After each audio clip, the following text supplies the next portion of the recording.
Hey guys, welcome to another Ask Sabre Anything. I think this is part 3. So hopefully if you guys are watching this one, you know what this is about. Basically I field questions from the community, usually through Discord, but you guys are welcome to drop them in these YouTube videos as well. And I usually just pick kind of like a random 3 or 4 questions and I answer them for you guys, so you can get to know me a little better. So without getting too much more into it, let's just go ahead and jump into the questions. So the first question we're going to have for this video is from Paladin Morose. What kind of guns do you have? So there's my cat going crazy. So if you guys, any of you that watch me, you know I'm from Kentucky. I'm a gun person. Like, I grew up not living on a farm, but my parents always had a farm, so we would always go and do like farm stuff. We had farm animals, we hunted, all of that. So at a pretty young age, I don't know exactly when, if I had to guess, I would be surprised if it wasn't like 10 years old or something. I got my first gun. It was a 410 shotgun. It was a breakdown. You know, you put in like a single shell, you know, you cocked it, it fired one 410 shotgun shell. And my dad and I would go squirrel hunting with it.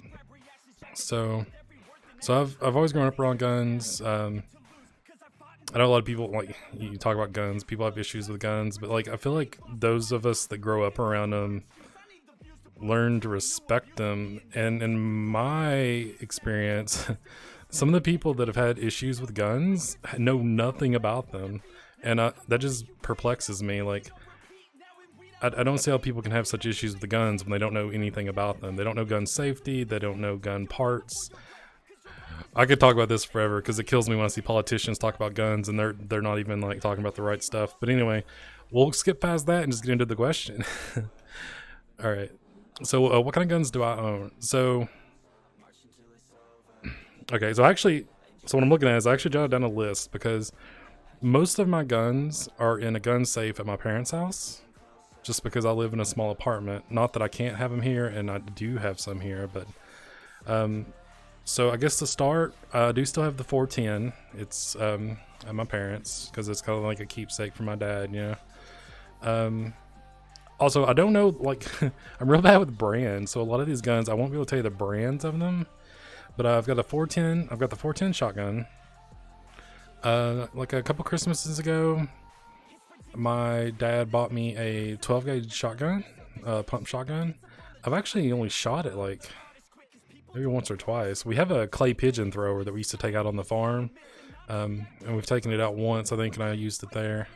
So I've got a pretty much a brand new 12 gauge shotgun. Let's see, I've got a 30-06 rifle that I think is a Winchester.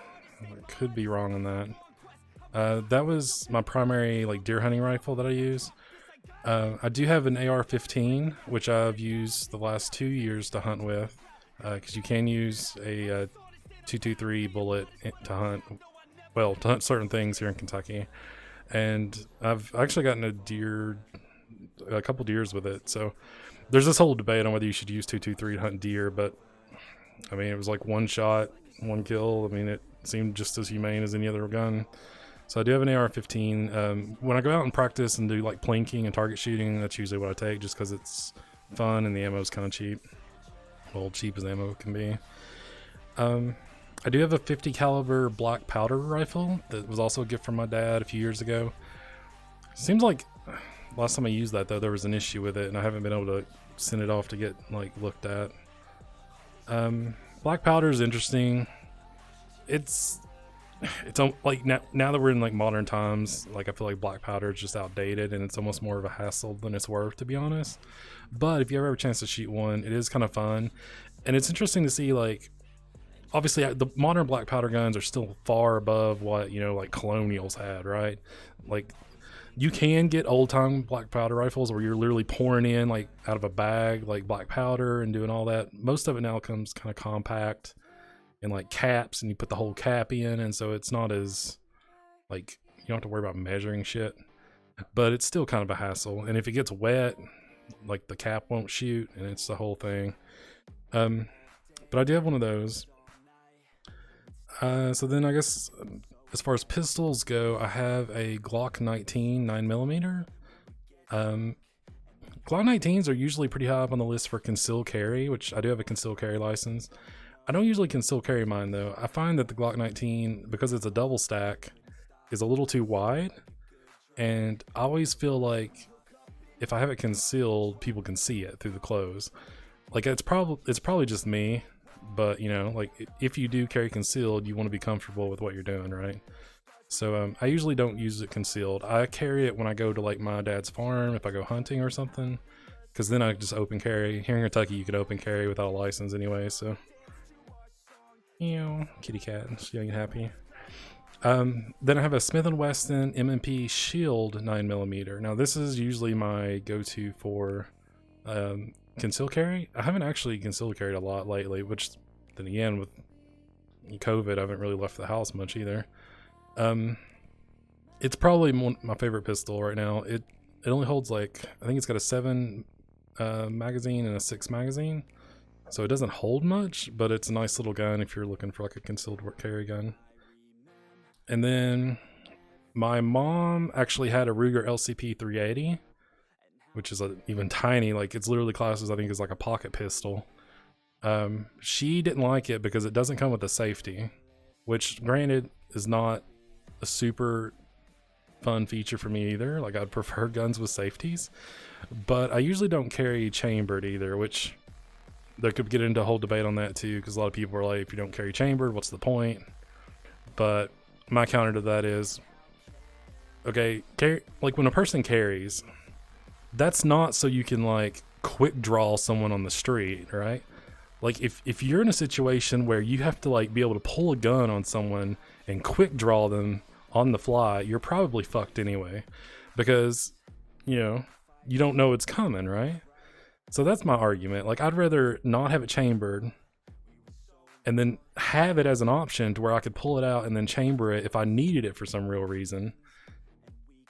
But if you're having to like, well, you have to weigh the risk essentially for like an accidental discharge.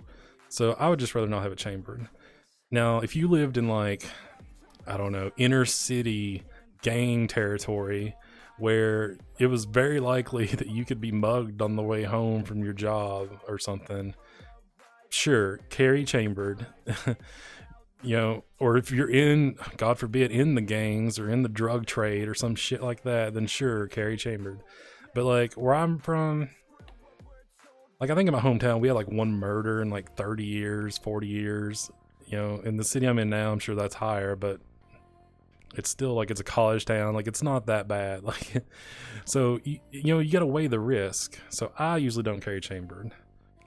Now if I go out to like my parents' farm, you know, I don't really worry about an accidental discharge. I'll chamber it there. But if you're just like wearing it to the fucking movie theater, like I just don't see a reason. And then last on the list, oh, I don't think I finished the story. So my mom had that gun. She didn't like it. So she ended up giving it to me because I started using it a lot just because it literally would fit in a blue jean pocket. Like it's a pocket pistol. So she actually gave that to me a few years ago. And so last on the list is I bought this 22 caliber pistol. It looks like a 1911. It's not a 1911. It just looks like it. I can't remember what the manufacturer is, but I got it at like really cheap at this little like flea market deal. So it's not like super quality, but I wanted a 22 pistol because 22 is really good for plinking, like target shooting, because it's super cheap ammo. So that's the only reason I bought that one. I mean, it works pretty well, but it's nothing to write home about. So that's the list of guns that I guess I would say I personally own, but a lot of them are still at my parents'. And of course, then my dad has like a whole gun safe full of his own guns, and he buys one like every other couple weeks. It's kind of crazy. Like I think he just gets bored and he buys one. So he's got tons. My brother's probably got 4 that he would say are in his name. So yeah, we have a lot of guns. I don't know, it's just the thing. But let's go ahead and move right on. So for the next question, this one comes from Sushi. How did you discover and join your current stream team?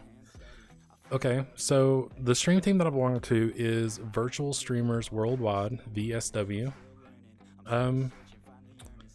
I discovered them because I saw Zentreya make a tweet about a new stream team that she was creating, or VTubers. VTubers, at least for me, was a relatively new thing. When I started using this model for streaming, I didn't even really know what a VTuber was. I think I've talked about that a little bit. So I saw Zentreya, and I never knew her personally. I just kind of knew her through reputation for VR chat and everything. And I saw they were creating new ones. I was like, okay. Like, I kind of expected to be declined because I thought they were probably looking for partners and things. But I reached out. She said, sure. I got the invite. That's how I joined. VSW has been kind of a lot of fun. I've met a lot of interesting VTubers. Now, Zentreya has since stepped down as the leader. Now the leader is CC, who's another kind of like, oh, I guess they still do VR chat, but they kind of came up through VR chat and they're partnered and everything. And they're now doing VTubing. But that's pretty much how I found it. Like I don't know.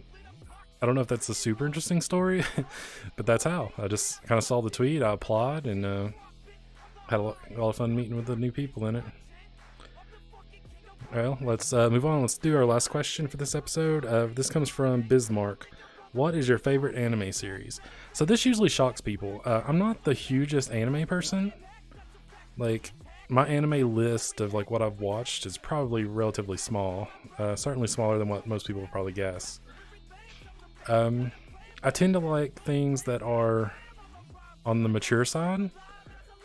Yes, that also means like fan service side, but also mature as in like mature themes. Like I don't know. I have a time watching it if it's like too corny or cheesy or childish.